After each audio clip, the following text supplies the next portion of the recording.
2010-12 पासून आम्ही आझाद मैदानावरती घर बचाव संघर्ष समितीतर्फे हा लढा लढत आहोत.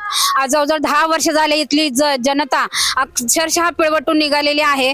त्यांच्याकडे कसलेही आधार कार्ड नाही, काही त्यांच्याकडे लढत आहे आम्ही या संघटनेतर्फे.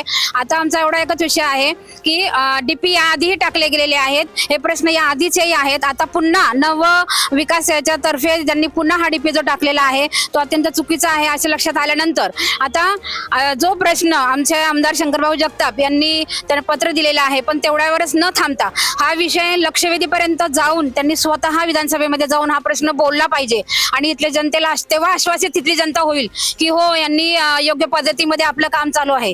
जोपर्यंत खात्री पटत नाही तोपर्यंत ही रस्त्यावरची लढाई आम्ही लढतच राहणार. घर बचाव संघर्ष तर्फे आम्ही हा लढा चालू ठेवणार आहे आणि हा डीपी 24 मीटर रस्ते ते सर्व रद्द झाले पाहिजे. जोपर्यंत रद्द होत नाही तोपर्यंत हा लढा चालू राहणार आणि अधिक तीव्र होणार याची आम्ही शाश्वती देतो.